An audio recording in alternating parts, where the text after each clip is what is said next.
I think in a world of tolerance, where we're tolerant, it's actually good to know what other people think about, about things. And one reason is that you can better respect what they think about things.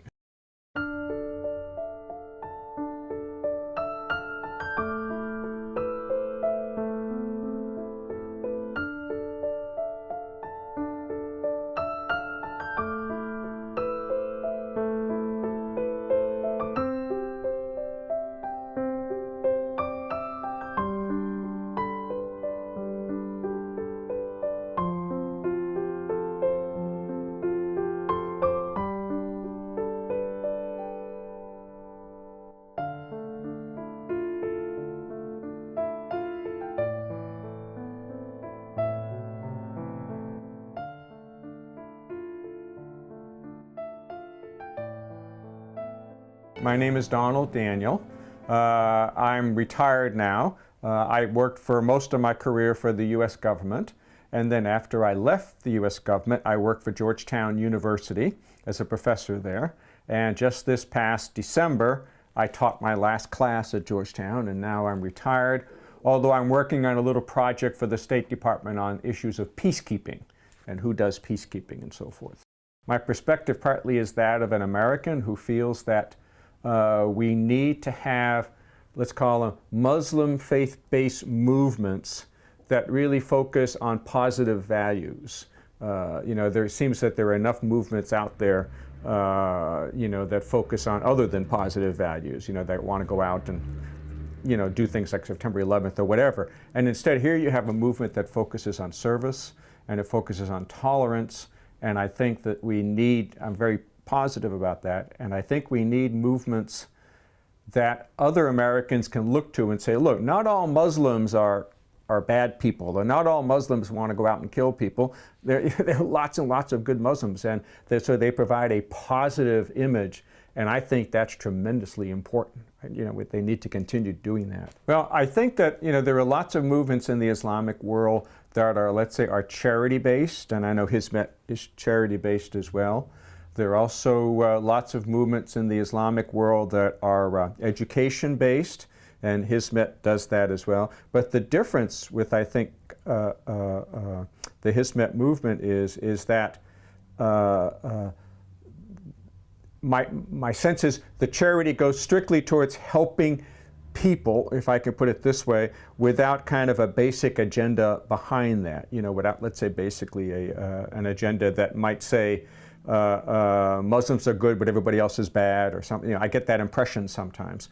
But also particularly on the education side, though, I think seems to me, instead of so many of the other movements, strikes me as sponsor madrasas or sponsor Islamic education, and I've got nothing against Islamic education. But I think Hizmet is somewhat different in the sense that it also talks much, much more about math and science. There's also Islamic education, and there's time for that, but there's a much broader perspective, and I really like that broader perspective, and my impression is that the education movement and the charity movement is one that's also based on tolerance, where maybe some of these other movements aren't quite as tolerant. But I don't know enough about all of the other movements. I don't want to characterize all of the other movements. I'm just conscious about the fact that Hizmet is oriented towards tolerance, oriented towards a broad scope of education, which I think is a good thing, very good thing. I think anything that brings people together that have that are maybe, if I could put it this way, suspicious of one another, or sometimes when you don't know about something, you're suspicious of it more because you're ignorant, if I could put it this way of it. And I think anything that brings people together to talk about, let's say, issues of faith, particularly issues of value, so that people say, the Hizmet people, they have largely the same values that I have. We all want to have good societies. We all want to have tolerant societies. We all want to have educated societies. We all want our children to grow up to be productive members of society. And I think bringing people together can help foster this sense of respect for one another that otherwise gets overcome by ignorance or by fear, if I could put it this way. The other part of it is, I think if I would say that I think maybe we need to even spend more time talking about our different religious perspectives, what we think about, frankly, what we think about God, what we think about, let's say in my case, Jesus Christ, in your case, Muhammad as the prophet and so forth, just so people better understand one another, and not that I'm going to try to convert any Muslim, and not that any Muslim should be trying to convert me, but I think in a world of tolerance, where we're tolerant, it's actually good to know what other people think about, about things. And one reason is that you can better respect what they think about things.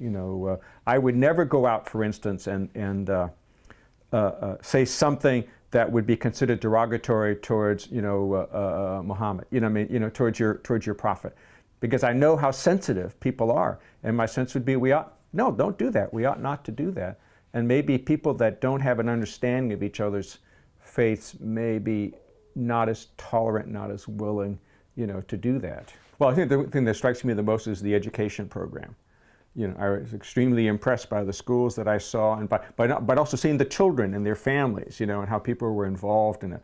So I think that's what strikes me the most, because I think if anything, I think the core to better societies, the core to better governance, the core to tolerance is good education. And I think that's what the Hizmet movement, is really contributing. I also saw occasion to see some of the hospitals, a hospital that they had in Istanbul and so forth. So that's good too, as a matter of fact. But I think when you're educating, you're really building a foundation to go ahead and improve society. Advertise Hizmet more, or advertise the perspective of the movement with its idea of tolerance, because I think that a lot of people, with good reason, don't always see the Muslims as being especially tolerant. And I think that's one reason why sometimes there's a fear, because they're afraid of this group which is not a tolerant group. And Hizmet, it gives you a completely different image, let's say the dominant narrative sometimes that shows up on TV. Don't get me wrong, but Boko Haram is considered to be a Muslim movement. Well, is that the picture, if I were a Muslim, that I would want to see on TV? The answer is no, not really. Instead, I'd like to see the Hizmet schools on TV rather than a movement like Boko Haram or something like that. But what makes the news? Schools don't make the news. It's people that go out and do bad things that make the news. And I think that needs to be counterbalanced. The schools maintain their sense of tolerance as long as the schools focus, if I could put it this way, on teaching math and science, objective analyses, if you know what I mean. They're really making a positive contributions. I mean, just like in this country here and in other countries where, in some cities the best public schools happen to be the Catholic schools. It's the same kind of thing. And there again, they're teaching math and science and so forth, and they have a very good reputation. Because they're doing that. And to me, the Hizmet schools are kind of comparable to that, and the Hizmet schools are in so many different countries, and so are, let's call them Catholic schools in so many different countries. And so I see there's an analogy between them, and it's a very positive development. We need more people doing that, in this world today. I think you talked about, that he had talked about disunity, poverty, and ignorance. Well, with the schools, he's trying to deal with the issue of ignorance by teaching them, analytical skills. He's tackling the poverty problem too, because he's developing people that can go out and be productive members of society. With his tolerance, which presumably pervades the school, he's trying to reduce the disunity, or he's trying to not so much say, look at the walls that separate us, but rather look at the things which are in common. There are still walls. I'm not a Muslim, and I'm not going to be a Muslim. That's just the reality of it. That kind of. But that's okay. What I mean is that doesn't mean that I can't sit to dinner with Muslims. I can't have them as friends. I'd love to go to Turkey, so that doesn't mean I'm not going to not go to Turkey. Because I am going to go to Turkey. But that doesn't mean I have to change you or you have to change me. But it means that if we can better understand each other, and if we are just simply, if I could put it this way, respecting one another, and the more you understand and the more respect, you overcome fear and ignorance. And I think that's still a real problem today, are those of fear and ignorance, I think. And I think that it seems to me that kind of thinking, which maybe started off more as social education among Hizmet followers or Gulen followers, is having an impact on people that have a capacity to engage in action.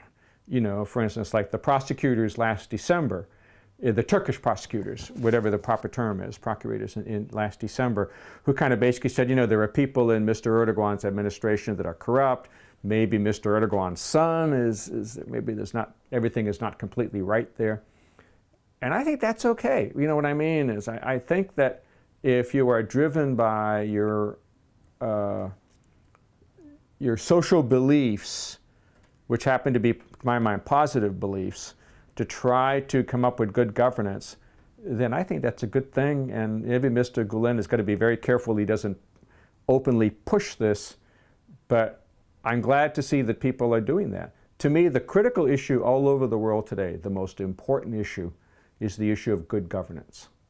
If you can get good governance, all sorts of other things fall. If you don't get good governance, then you get real problems. And I think Turkey's running, you know, and that's the sad part to me for Turkey today. You know, I was happy to tell people, let's say 5 years ago, look at Turkey. It's a Muslim country, it's a participatory democracy. They've got it, they got it right. They know what they're doing. You know, and actually I was very high. I thought, and Erdogan seems to be the guy behind this, so I actually think he was a real hero. And now I say in 5 years that dream it's no longer a dream, you know, the dream has been lost and Turkey needs to get it back. And so if activists in Turkey are reflecting their social understanding from the Gulen movement to say, hey, we need to have government that's not corrupt. We need to change the system and make it more participatory and truly democratic. I think that's a positive thing and actually should be encouraged, to my mind.